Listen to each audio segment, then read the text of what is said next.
So I'm going to play a clip from my podcast episode called The Building. The podcast is called Living Pieces. If you want to find it on all platforms, it's available.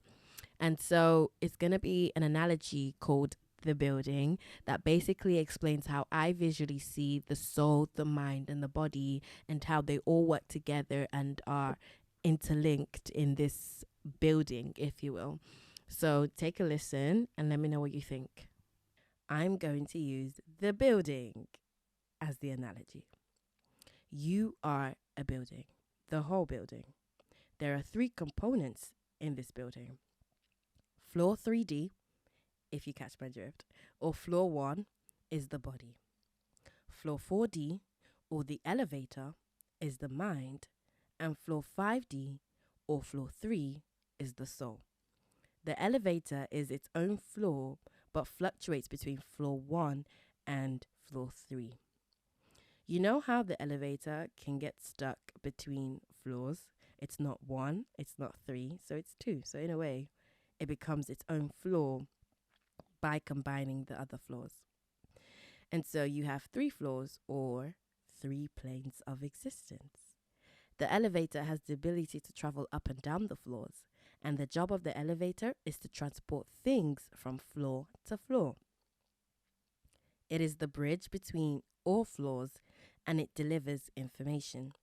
So your mind is the bridge between the body and the soul.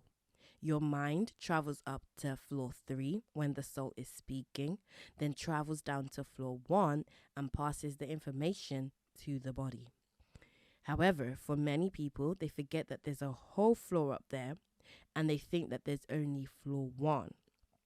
From time to time, on certain occasions, they think they hear something upstairs, and sometimes they go and investigate and discover floor 3 is up there and there's someone talking. So they pass the information on and all is well. But then months go by and they forget about floor 3. Because the elevator is so stationary for so long, it misses its service check, if you will. So the next time they hear a faint whisper or a faint voice, when they try and investigate, the elevator moves in a sluggish manner. Remember, the elevator is also its own floor. So from time to time, people take things from floor 1 and chuck it into the elevator. Because it's been so stationary for so long, it's become its own room, if you will. Again, when they hear that voice and try and go up to investigate, the elevator is so sluggish, it's heavier, and sometimes it gets stuck between floors.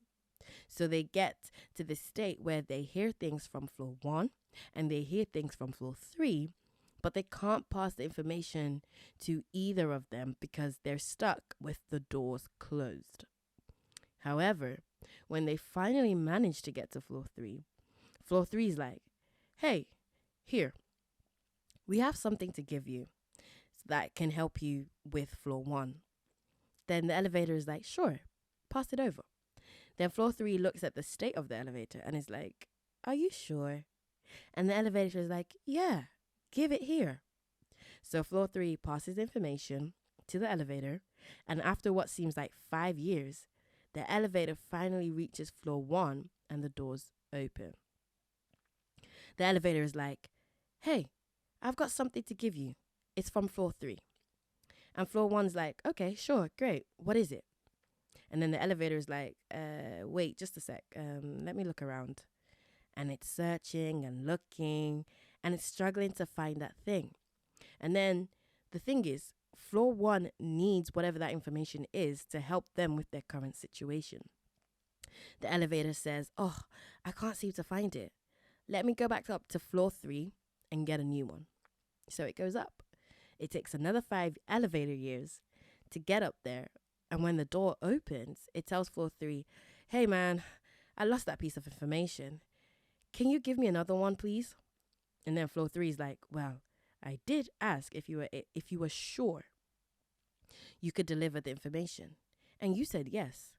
And then the elevator is like, well, yeah, but floor 1 keeps giving me loads of things and the elevator is full. I'll keep it safe this time. Trust me.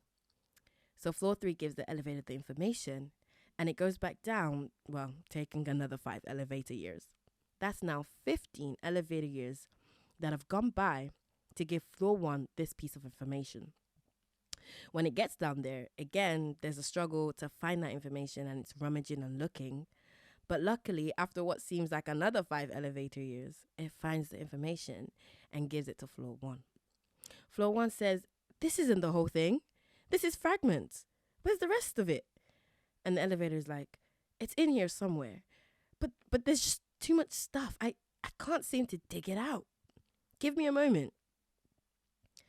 And sometimes it's lucky and it does. And sometimes, well, it might have to go up to floor 3 and get a whole new piece of information. So, what did you think of it? Did you like it? Did you understand it? Did it make sense? What I'm going to do is, in the next post, I'm going to play the clip that explains this analogy further. Or if you want to, if you're an eager beaver, feel free to check out my podcast called Living Pieces, available everywhere.